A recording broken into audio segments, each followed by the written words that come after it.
and they start to have this metamorphosis in front of you. They look nothing like they did an hour ago. Right. But you can definitely see the wear and tear. Hey, so looking ahead, you talked to Dana White, you talked to Lorenzo, you talked to Joe, the matchmaker. Looking ahead, who would, off of this card, off of what they did, who would get the next shot if Anderson Silva beats Latis at 185? Is it Marquardt or is it Maia?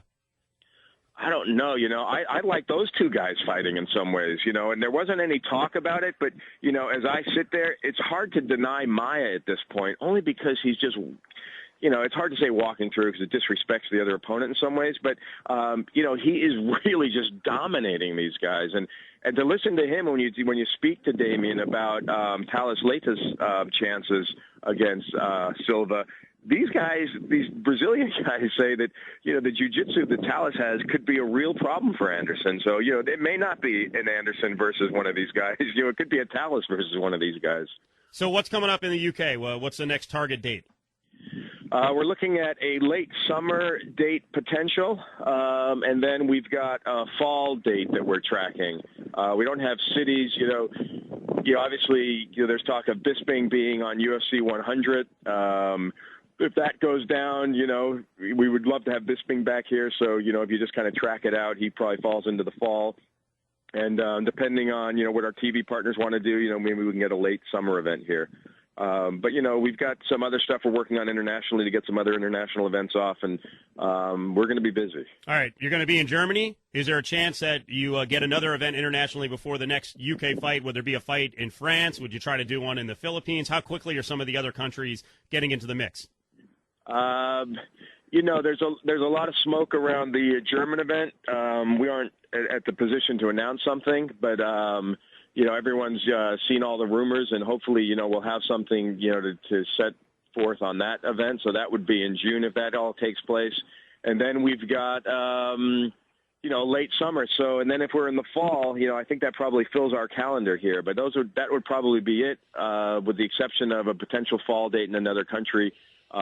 Which could be in Europe or even potentially Australia. Marshall Zelaznik is with us. He's the head of operations in the UK for the UFC, and right now his Guinness is getting warm, which I actually hear is pretty good. It's not a bad warm beer. But so, can you give me some clarity on UFC 99? We're around Extreme Couture all the time, talking to Randy Couture, and he's kind of giving different answers. Like this movie project is going to keep him out of UFC 99. Yet we keep seeing the blogs and some of the sites roll with Crow Cop. Can he fight on that Germany card, or have you guys officially, or just about officially, said, he's not going to be available for it? Well, you talk to Joe as 99, and, I don't want anyone to leave from, listening to this thinking that, Germany in 99 is, what we're planning, because if that doesn't happen, I don't want to read in the underground that somehow or on blogs that, we failed to get Germany off the ground. We aren't announcing anything yet. But for 99, I was talking to Joe about those fighters, and the names you mentioned are guys that still float around on that list. It's really difficult to, when you talk to Joe internally, you talk to Dana and you're in a room together, it would, I think, surprise people to hear that, there's a lot of fluidity to how these cards get made. There's no master plan. So, the fighters get injured. There are other issues, like you mentioned with Randy, that sometimes pop up. So it just makes it difficult to track out. But right now, I've seen a tentative card for 99. I don't really want to comment too much on it until things are finalized. But those names that you have are kind of names that, as Joe tracks these, that appear on there. But I don't believe, if I were a betting man, that that Randy would be on that card. All right, but we have heard he is going to be over there doing some of the PR. That's an important part because he's a big name and he does speak German. Yeah, I mean, obviously, we launched our German initiative with a big press event when he fought Brock. He was great with the media. The media loved him. We generated a lot of top-line press with the major tastemakers in the country. They all took to Randy, and I think he likes that role. He likes to be an ambassador for the sport. It's like I said in the beginning. We're kind of building a sport, as much as we're building UFC, and so Randy's great at helping with that. Hey, last one. What does the German media pose in terms of a challenge as opposed to the British media? We know how the British media is starting to pick up on it. A lot of the more gossipy papers are on it. We know the Sun is on it. We know the Telegraph's on it. Got to mention the Telegraph for Gareth, otherwise he'll get pissed off and send me an email. But I can't take this. But the guy, Ed, I keep telling you, it's so big. You got to stop mentioning his name. I mean, Gareth.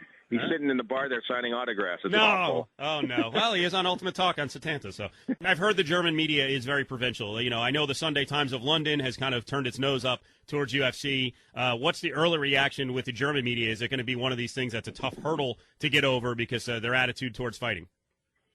Well, it's a very sensitive culture to violence.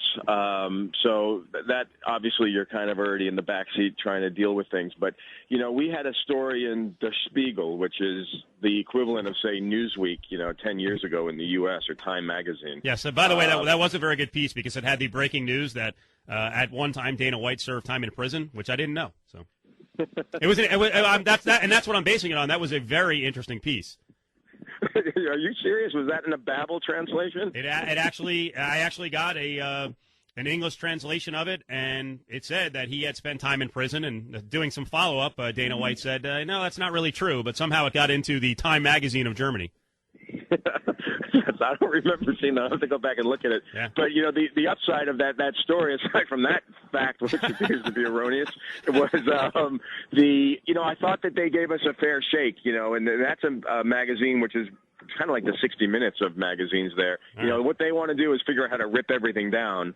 And they were pretty fair about it. And all the stories that have come out have been really factual, talking about the UFC in terms of its growth and what the sport is and that it's coming to Germany. And some have taken shots about, is this right culturally for the country? So we're going to have a lot of the same issues that the UFC had, 7 years ago and that we've had and continue to fight from time to time here in England. Awesome. Hey, Marshall, we appreciate all the time. We know you want to do a little partying over there. It was a very good event. All right, I appreciate it. Thank you. There you go, Marshall Zelaznik. He is the Dana White of sorts for the UFC in the UK, and his next project is to work on future events in the UK. We're going to bring in Ariel Helwani here in just a second. Blogger extraordinaire has been staying up late into the morning in New York as we do our Jewelers of Las Vegas post-fight show. We got about 20 minutes left. We're going to bring in Kevin Iole here in just a minute. But, Zelaznik is going to be in charge of the German deal. And eventually, Ariel will find out what's going on with the German card and where Randy Couture is actually going to land, if he's going to land, somewhere during the summer. It seems right now that it's not going to happen on that card because what are we? We're end of February here. He says he's got this movie going up until May. That card is going to be in June. I mean, unless he's, pulling our tail at some point here and he's training while filming the movie, I just don't see how a guy at his age can squeak it in there with 1 month's training.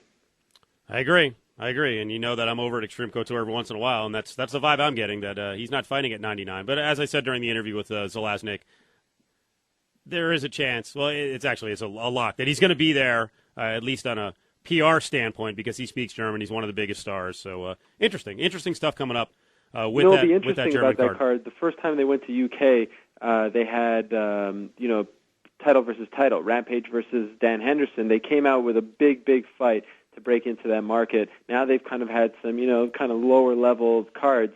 I think they want to come out pretty strong going into that market. So I expect a really good main event. Yep.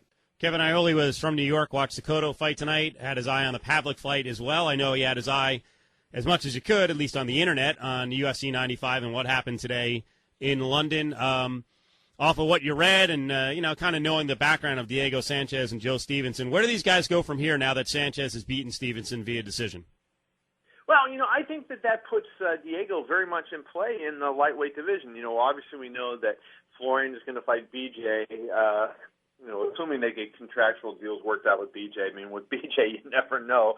But it looks like that fight is going to be at UFC 99 in Germany, the main event of that card, and that'll be a terrific fight. But I think Sanchez is right there in line. I think Dana White's history, Steve, as you know, is he doesn't throw guys title shots right away.